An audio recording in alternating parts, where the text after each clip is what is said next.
news magazine of the screen. Glimpses of history in the making. Presented as a public service by Standard Oil Company.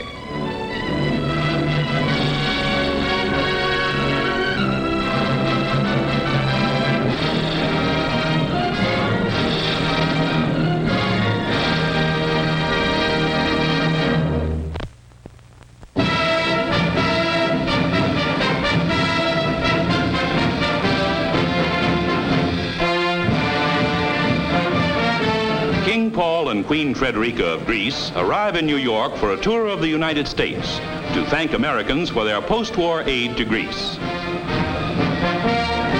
A glittering parade up Broadway provides a thrilling welcome for their majesties, royal favorites on the sidewalks of New York.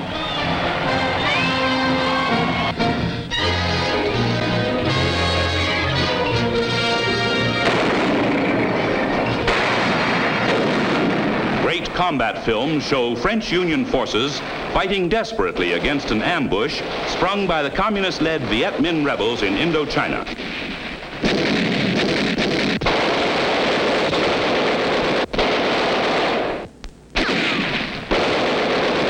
Communist artillery hammers the ambushed battalion. Suddenly, French planes sweep overhead to sear the red guerrillas with flaming napalm.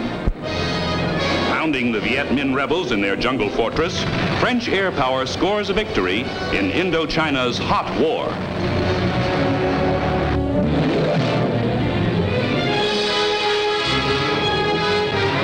New violence shakes Trieste. A demonstration by Italian students against the Anglo-American delay in withdrawing from Zone A erupts into a battle with police, and the skirmish mushrooms into riots that rage on for days. The angry defiance of the nationalistic crowd mounts, and soon chairs are being hurled at the beleaguered officers. Furnishings and papers from British buildings are burned in the streets. The city becomes a no-man's land as police jeeps are bombarded with bricks and stones. Fanned into fury by patriotic fervor, Italian passions flare anew in Trieste.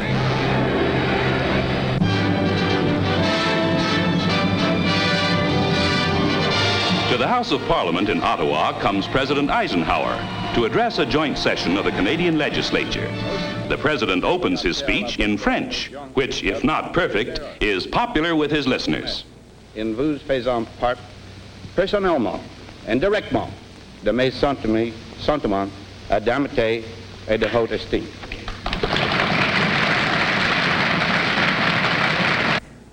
Across the world in Seoul, there is a warm demonstration of welcome for Vice President Nixon as he greets President Syngman Rhee. Mr. Nixon, on a tour of the Far East, presents a photograph of President Eisenhower to his Korean host.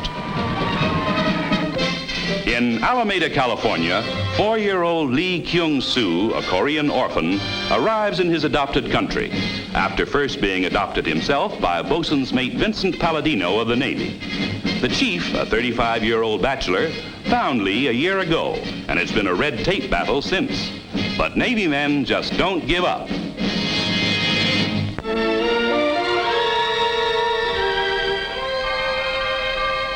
This story begins with a clothesline in Callender, Ontario, 19 years ago. It's the story of the Dion quintuplets, the world's most famous babies. These are the very first films ever made of the newly born Annette, Yvonne, Marie, Emily, and Cecile. Through the magic of motion pictures, they will grow into womanhood before your eyes. But for one of the quints at least, the excitement is just too tiring. Dr. Defoe, their physician since birth, watched over them with loving care. Almost a year old now, the quints were discovering wonderful new playthings, like hands. At 3, they frolicked happily in the snow, bundled up snugly against the 20 below zero cold. They seemed drawn closer together by the publicity that glared on the first recorded quintuplets to survive infancy. Soon Yvonne became their ringleader, Emily the comedian, Marie the quiet one, Annette the strongest, and Cecile the singer. One day there were 7 candles on the birthday cake. 5 fun-loving sisters were growing and having 5 times as much fun doing it. The years flew by and suddenly the Quints were 13. And in 1950, at the age of 16, they were vivacious, poised young women. Today, at a convent in Quebec, Marie Dion, now Sister Marie, enters into a new life as a nun. She offers a last goodbye and kiss to her sisters and to her mother. Beginning the first long separation from her sisters since that memorable day 19, Dion passes into a secluded world of meditation and prayer.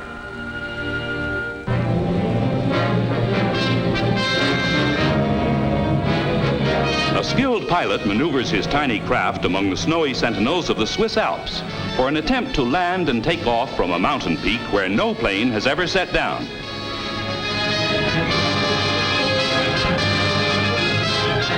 The pilot spots a level strip on towering Mount Rose. Gently, the ski-equipped ship comes in for a perfect landing. This is also a training mission for rescue operations in the mountain vastness of the Alps. Now comes the hazardous takeoff. The pilot guns the plane over the snows of Mount Rose, 14,000 feet up, climbing skyward to claim a new world's high-altitude landing record. At Hawthorne, California, the rockets that give the F-89 Scorpion its sting are placed in position. Carrying 104 rockets, it is America's heaviest armed fighter. The rockets are filmed in slow motion at the moment of discharge. A deadly interceptor in our sky defenses. The X-3 research jet is the strangest looking plane in the skies. These are first films of the dagger-shaped ship, better known as the Flying Stiletto, which has been undergoing secret testing for a year. The needle nose and stubby wings increase the Stiletto's speed. It's designed to fly up to 2,000 miles an hour. The plane lands so fast a parachute acts as a brake. A new dagger for defense, the Flying Stiletto.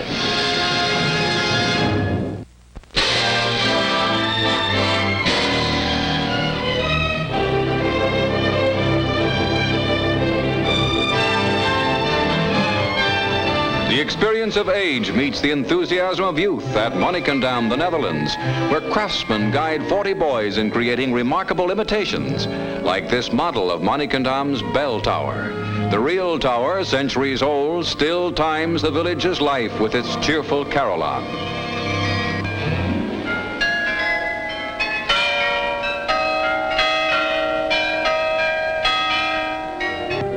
The model, 11 feet tall, closely resembles the historic bell tower with tiny structural steel parts forming the beams and girders. Small seamless steel pipes function as chimes, each emitting a different note when struck by the little hammers. A rotating drum trips the hammers. Heavy weights turn the drum. As in the real tower, models of horsemen gallop briskly.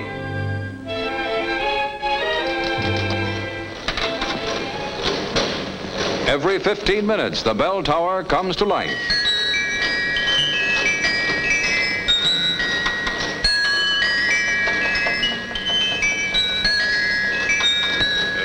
Watch and listen to the tiny trumpeter.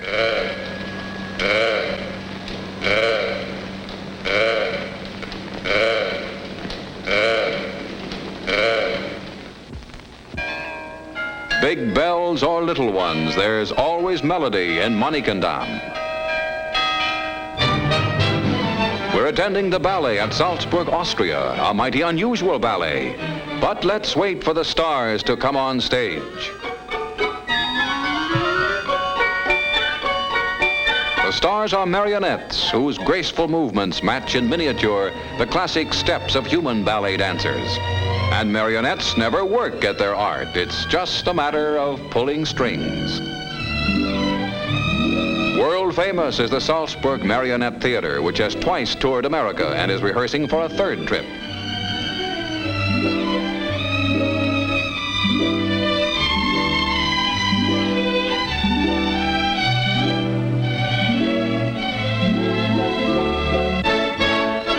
Marionettes date back to the ancient Egyptians. Their popularity reached a peak in Europe during the 17th and 18th centuries.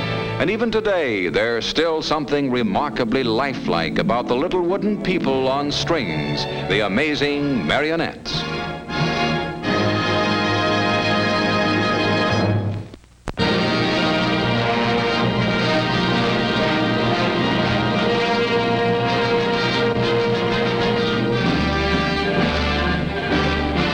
This is Snug Harbor for the Navy's big warships of the sky, the huge naval air station at Lakehurst, New Jersey. From here, the blimps fly anti-submarine training missions over the Atlantic Ocean. A Naval Reserve crew aboard, an airship prepares to take off. The mooring mast keeps the blimp's nose pointed into the wind until the proper moment when this link with the ground is finally released, and the pilots spin the wheels that operate the elevators and the rudder. Slowly, the airship moves forward and up under the double pull of its engines and its gas-inflated bag. The huge helium-filled envelope makes the blimp lighter than air. Well aloft, a course is set toward the sea, where the blimp will try to find a submarine. A practice game of hide and seek now. A grim hunt during wartime to safeguard merchant ships like this freighter.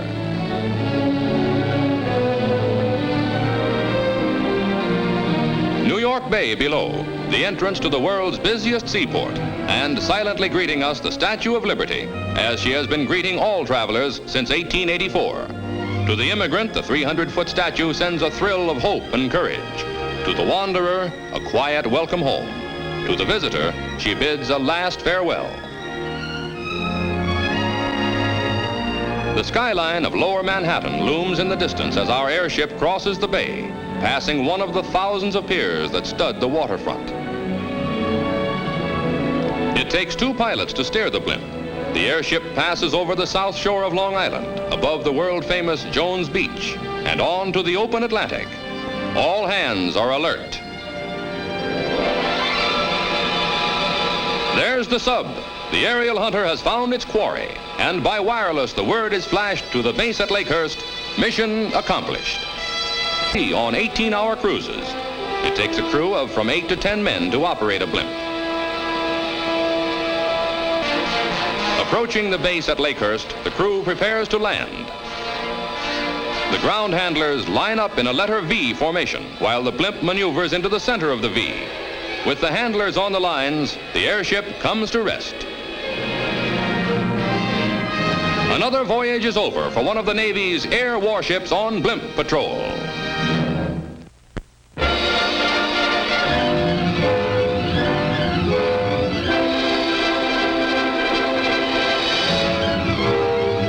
The challenge ahead is to cross the barren, lonely heart of Australia by automobile. It's a journey by car through the wastelands of one of the oldest of the Earth's continents, past giant boulders that have come to be called the Devil's Marbles. It's a grueling race for the automobiles and their drivers, from Darwin on the north coast to Sydney on the southeast shore, 3,000 miles, the distance from Los Angeles to New York.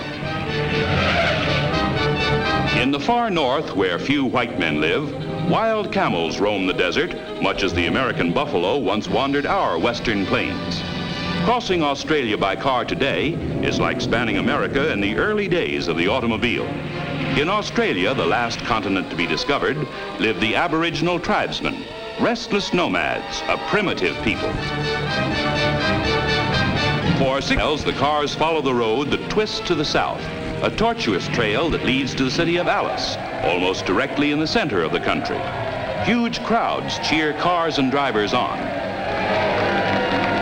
Ahead of them is a seemingly endless stretch of dust and desert, the barren core of the Earth's smallest continent and largest island.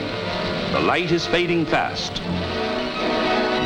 The night cloaks new dangers along the road, ridges and ruts that snap axles and blow out tires. But the race rolls on and the cars approach the severest test in the cross-country course. New hazards to punish machines and men after 2,000 miles of the roughest kind of driving. Casualties mount.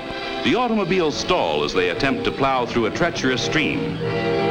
One by one, they're pulled from the water to face rugged new obstacles in rugged young Australia. First settled only 165 years ago, Australia is today a land of rich, untapped promise. Roads that are little more than paths now will someday yield to the highways that are so vital in the growth of any nation. Progress will cut through the Australian wilderness. And sharing in the achievement will be these drivers in their autos arriving now in Sydney. They have helped blaze a transportation trail across Australia.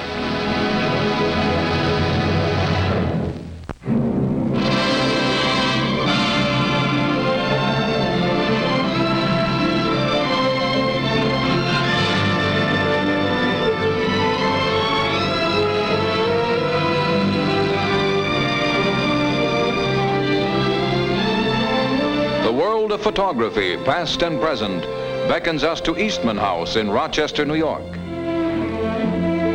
Here, through unique and unusual exhibitions that span more than 100 years, visitors can explore the growth and development of this revolutionary art and science. For photography is today an important and many times indispensable tool in every branch of human endeavor. Trophies of the hunt dot the walls of the house, built by George Eastman, and now an educational memorial bearing his name. Man's efforts to reproduce the world around him are ages old. This 17th century volume contains the earliest known illustration of the camera obscura. It had a small opening through which the image of an outside scene was cast on a screen inside. Man's next search was for a substance sensitive to light to retain the fleeting image. In this device, it was traced on thin paper. The daguerreotype technique of making photographs on metals, developed in the early 1800s, brought the camera age into being. In Daguerre's process, a copper plate was made sensitive to light, exposed in a camera, and then developed with mercury fumes. This is the world's first photograph, taken in 1826, showing a courtyard. It was made by Daguerre's collaborator, Niepce. Next came Talbot's negative-positive process of making photographs on paper. William Henry Fox Talbot perfected the negative plate from which any number of positive prints could be made.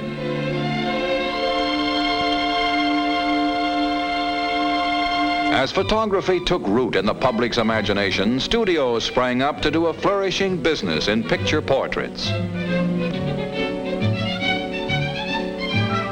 Expert as the photographers might be, the portraits were a tedious task. The negative plates in the camera sometimes required up to 8 minutes of exposure, during which the subject was required to remain completely rigid. A brace helped keep the head motionless.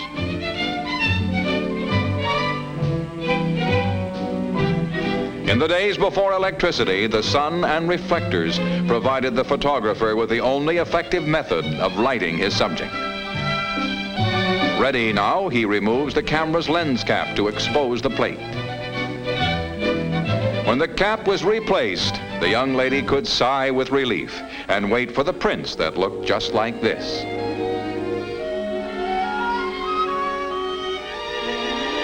The new art of photography was utilized in many clever inventions.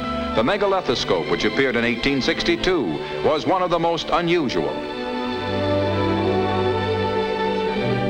This photograph of St. Peter's in Rome is illuminated by mirrors mounted on the open doors. Day becomes night when they are closed, permitting only pinholes of light to enter from the back. Stereoscopic or three-dimensional photography dates back to 1838. Two photographs taken from viewpoints equal to the distance between the eyes produce an amazing illusion of depth when seen together. From the first viewer to the later models of Granddad's day, stereoscopic pictures have fascinated young and old. Once no parlor was complete without them, and today three-dimensional photography has won a new popularity. Back in the pioneer days of landscape photography, the cameraman had to carry his own portable darkroom with him wherever he went. A new technique, the collodion process, had made both the daguerreotype and Talbot-type methods obsolete. It required, however, that negatives be exposed and developed while wet.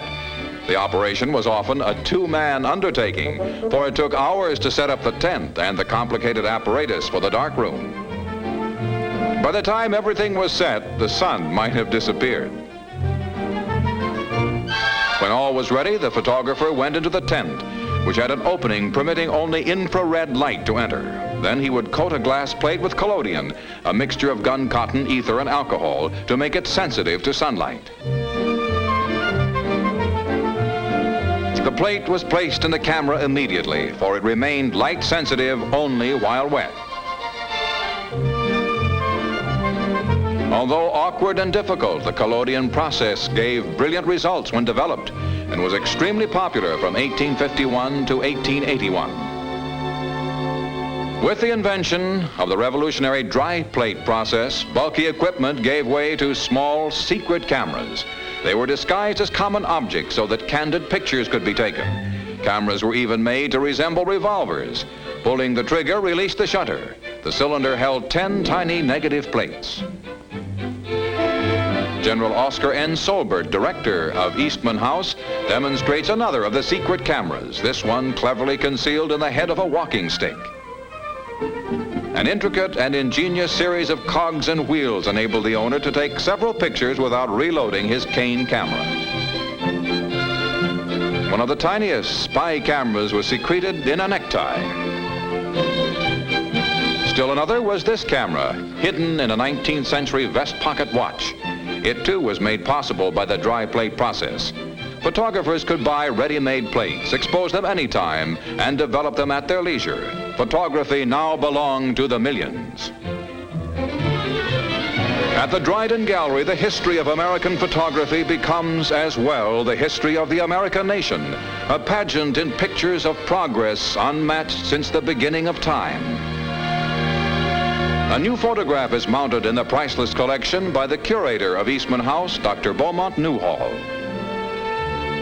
With his photographic buggy, Matthew Brady made many of the museum's fine Civil War pictures. Wagon darkrooms enabled cameramen to travel with the armies of the North and South. Union volunteers reporting for duty. Confederate artillery poised for battle. Confederate cannons, fortifications, and tents in Atlanta.